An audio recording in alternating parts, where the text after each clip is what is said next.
Hi guys, my name's Sewphia and welcome back to my channel. So today I thought we would cover chaining and how to hold your yarn. What you will need for this video is some yarn. Could be any type, it really doesn't matter. Something that is easy for you to see if you're just learning, and a crochet hook. I'm going to use a 4mm hook because that is what I like with this yarn. It's good for my tension. You can use whatever your yarn tells you to use by looking at the label. So what I want you to do is we're going to make a slip knot. Now you can make a slip knot whatever way you want to. Everybody does it kind of different, but this is the way that I do it. So I just make a loop like that, okay, and put my small end of the yarn through it and just don't pull it tight, okay, because then obviously that's going to make a knot, and slide your hook in, then pull it tight. So now what I've got is my slip knot on my hook. Now next thing we are going to do is we need to look at how we are going to hold the yarn. So this is your tail.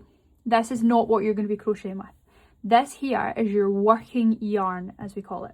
So with your left hand, what you're going to do is you're going to pick up your working yarn, and I hold it over my index finger like this, and the rest of my fingers are just going to hang loose, but they hold and keep the tension in this yarn. Now, tension is something that people struggle with so much at the beginning of crocheting, and that's completely okay.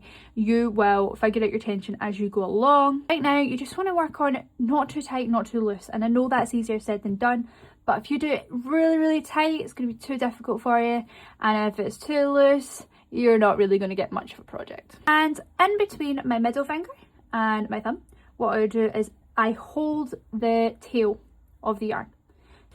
So my right hand is just free to hold the hook. And what you're going to do is we're going to go round and under, okay? So all I did there was round and under. And what you'll find is as you begin to move this down, it begins to catch underneath this wee bit here, your hook, and that's what we want. We don't want it to slide off, so that's why this bit is edged like that, so that it doesn't fall off, okay?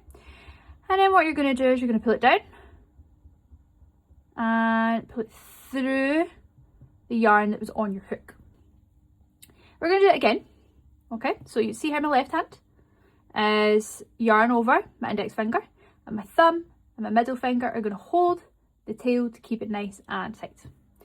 And next time we're going to do is feed this under and pull through. Now what most people have difficulty with at this point is actually pulling this through. And that is because you're either holding it too tight or too loose. Too tight is probably the answer. This is what it might look like for you. You might hear a lot of squeaking, can't really get it through, it's not working, right? So I'm going to give you a tip. So first of all, you want to kind of loosen up your hands, but when you go underneath and you pull it through, I don't hold it like that so that this hook is facing me. I actually turn my hook about 90 degrees to the left, and then it feeds through a lot better. So I'll show you again. So I go under and I pull down, and as I'm about to go through this, I turn it to the left, okay? And again, round, and I turn it round. Under, and I turn it in, okay?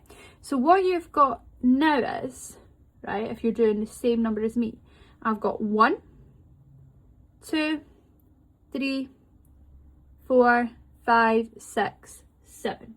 7 chains. This isn't for any project in particular, but if you're just practicing, I honestly recommend just going up to like 100 or whatever you find fit until you feel like you're super confident with it, okay?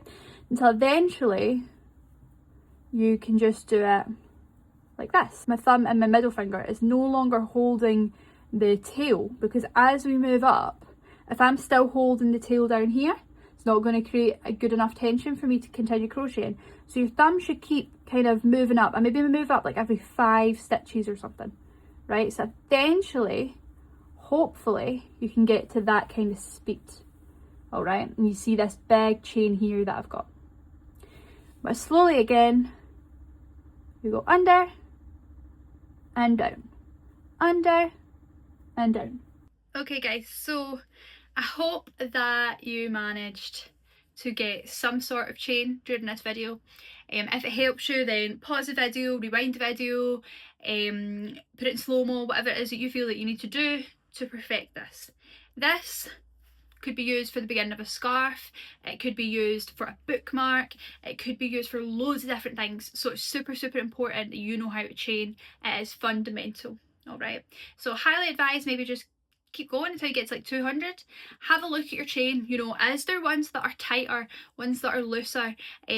What is it that made that happen? Were you holding the yarn tighter, were you holding it looser? What it is that you need to change. See if you can get maybe 10 chains in a row that are identical.